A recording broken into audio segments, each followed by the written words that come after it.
Everyone is asking the same question right now. Is Dubai real estate about to crash? Because of what's happening with Iran? The U.S. military struck dozens of military targets on the island last night.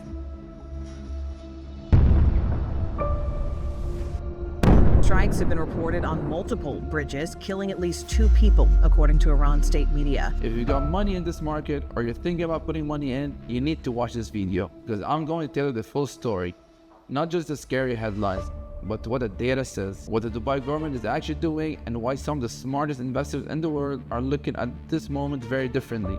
Let's get into it. On February 28, 2026, Israel carried out a preemptive strike on Iran. Iran retaliated, and those strikes hit parts of the UAE, including Dubai. That was a shock, no question about it. For the first time in years, Dubai's safe haven aura, the very thing that made this city a magnet for global capital, was tested. Stock markets were temporarily suspended. Hotels in areas like Palm Jumeirah saw fires.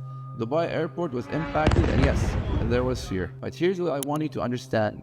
Fear and reality are two very different things, and when you look at the actual data coming out of this market, the story gets very interesting. Let's talk numbers. Before the conflict even broke out, Dubai real estate was having its best January on record. 55.18 billion dirhams in residential transactions in a single month. That's a 43.9% year-on-year surge. Off-plan was dominating at over 71% of all activity. Villas were outperforming.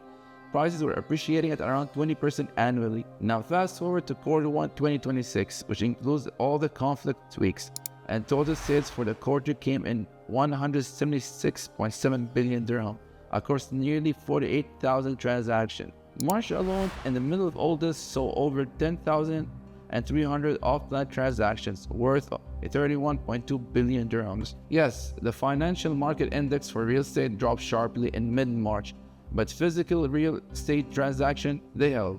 People were still buying, developers were still launching, and demand did not collapse. Now this is the part that nobody is talking about enough. What is the Dubai government actually doing right now? Because this is where it gets interesting. First, Crown Prince Sheikh Hamdan bin Mohammed immediately announced a 1 billion dirham economic support package. That's $272 million to support businesses and investors, with implementation starting April 1st, running for 3 to 6 months. They introduced commercial rent freeze automatically, a 90-day freeze. Businesses did not even need to apply. They launched emergency business funds, Dh1 payment deferrals, bank loan restructuring options, and 50% license fee waivers for affected businesses. On the diplomatic front, the UAE, alongside Saudi Arabia, Kuwait, Bahrain, Qatar, and Jordan, issued a joint condemnation of the Iranian attacks on March 26, and UAE Presidential Advisor Anwar Gargash stated publicly that the goal is a long-term security solution for the Persian Gulf,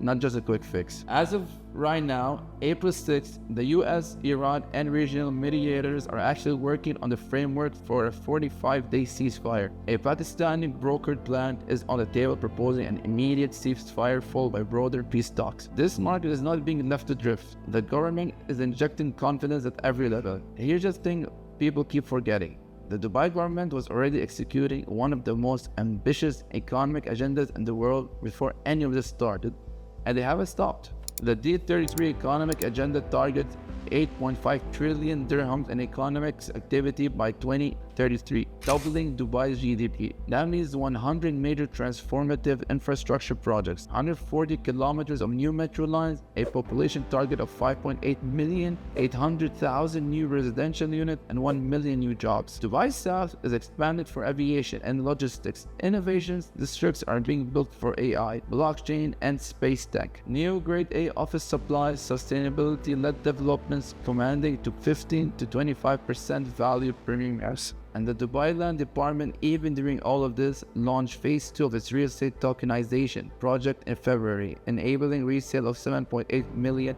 real estate tokens in the secondary market. This is MENA's first tokenized real estate initiative. The government committed 12.8 billion dirhams in infrastructure. There is a 2.9 trillion dirham real estate pipeline across the UAE. This machine doesn't stop because of a geopolitical shock. So what does all of this mean for you as an investor? Let me tell you why. Because fear creates discounts, and discounts in a fundamentally strong market are opportunities. The policy fundamentals that made Dubai attractive have not changed. Zero income tax, zero capital gains tax, zero inheritance tax, secure escrow laws protecting offline investors, golden visa residency for 2 million dirhams investment. These are not going anywhere. Premium assets, mega deals are still closing. We're talking about 422 million dirhams luxury residence and multiple transactions in the 125 to 152 million range, even during the peak of the conflict. And historically, the city has recovered from every single geopolitical shock faster than the world expected. The 2008 crash, COVID, the 2023 Gaza war, the 12-day Iran-Israel fight in 2025, every single time Dubai bounced back stronger. Look, I'm not here to sugarcoat it. There's a short-term uncertainty. If you have offline commitments, be patient. If you're selling, you may need to hold longer than you planned. That's real. But the biggest story is this: Dubai was built to be neutral.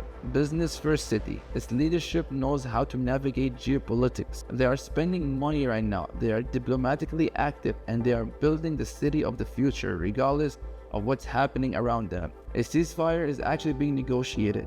Oil markets will stabilize, and when the smoke clears, and it will clear, the city will still be here.